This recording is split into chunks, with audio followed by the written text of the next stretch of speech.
Detective Comics 979, James Tynion the fourth, and Phil Briones on the art. And of course, we're starting with the OMAC. They're all taking over, all the soldiers. Tim's been taken over, and much of this issue is actually inside Tim's body, head slash OMAC, where he's kind of like held captive in a sort of like in his consciousness by the general. And he's kind of watching as like Cass is fighting him, and he's trying to like tell himself not to hurt Cass, and it's not quite working. And Batman and Batwoman and Kane are trying to figure out what's going on as they're being attacked, and it's all going down. And perhaps the most gut wrenching part of it is when you hear like Batwoman and Batman kind of talking about why this might be happening and who's behind this, because they don't really know about the general.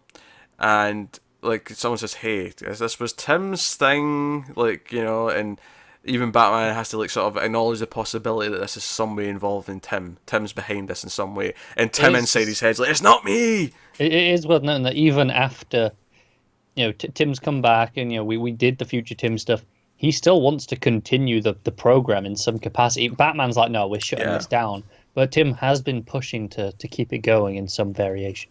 Yeah, absolutely. So there's, and to Batman's credit, he does later on say, okay, it's clear Tim's involved in some way, but he's not necessarily willing to admit that he's behind it.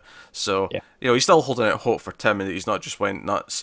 I will say, and admittedly this bothers me more as a digital reader, but even in print, this usually annoys me when they do this, is when you have to turn the page to read something. It bothers me a little bit digitally because I have to lock my tablet. Mm-hmm. Instead of just, because usually it's on auto rotate, so I just turn. But here it's like, okay, lock, then turn it to see it. Which you always want on anyway for double page spreads, because you have to turn them for double page spreads. So right, exactly. So then you've got to turn it back off after. I'm just not a big fan of it in general, and it's especially annoying in digital, because I have to like stop and manually lock the tablet and then turn it. And I like it in print, because I like the effect that it has. It's very disorientating. In digital, it's just a bit of a hassle. I do wonder if we, as we move more and more towards digital being the standard, I wonder if we move away from these techniques.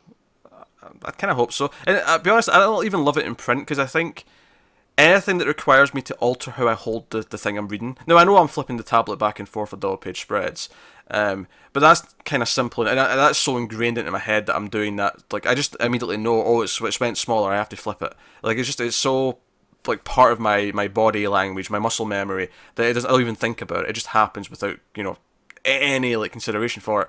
Whereas even in print in the past when I've read this, I still have to go, oh wait, I have to hold it up, vertically. That doesn't bother me at all. No, it bugs me. It still takes me out because I have to stop and think about that I need to do it. So I'm just not a big fan of the technique. But hey, so now there's a lot of the general like taunting Tim's ear. And ultimately the issue, we get some fighting, we get them trying to figure out what's going on. Batman comes back to the cave and they're like, Cassie, okay, and Cass is all, it's Tim, it's this, it's that. And I like the idea of, it's pretty effective to show us how powerful OMAC is by taking out Cass, because we've seen how, we know how good a fighter Cass is. Oh yeah, no, absolutely. So by using her as the benchmark, it tells you a lot. Yeah, and then of course the main, like one of the OMAC soldiers, they get reprogrammed and one becomes a Batman, Batman or Pax Batmana, which obviously we've heard before, and it all kind of builds up to like the OMAC squad basically rebuild the Belfry. It's Belfry 2.0, and we kind of end in this big cliffhanger. And to try and break through to Tim, Batman and Cass go to Steph. We actually get Stephanie Brown back, which obviously delighted me greatly. Still really hope she's got a place when this run's done somewhere. Don't let me down, DC. Thank you. So they go to her, and she's. I like how she's drinking a purple drink, because that's a color. Yeah, I assume it's grape. Probably. But it's just one of those little subtle touches. It's the Power Rangers rules where they always have to be wearing their colour. This is kind of like that, where she has to be drinking a purple drink because that's it is, the and you can't see much of it, but she is wearing a purple top. You can see just the straps. Yeah.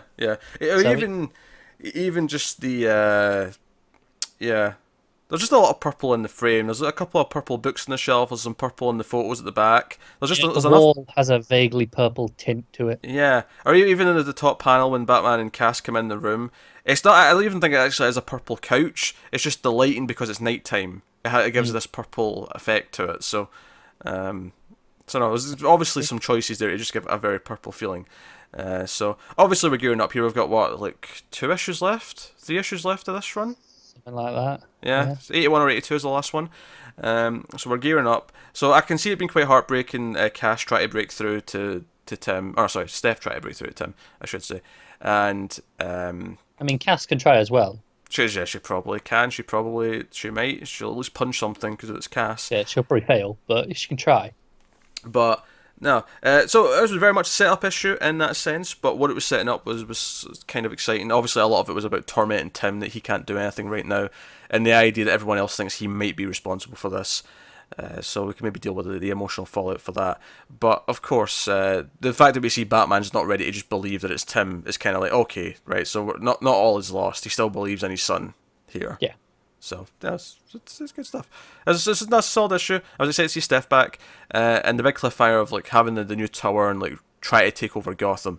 It gives us big stakes, big citywide stakes for the rest of the arc. So yeah, and it's really nice we finally begin to this Pax Batman stuff that we've been teasing for quite a while. Yeah, I don't mind it being teased for a long time. No, that's something. No, I don't. That wasn't a complaint. I'm saying it's exciting to finally be getting to it.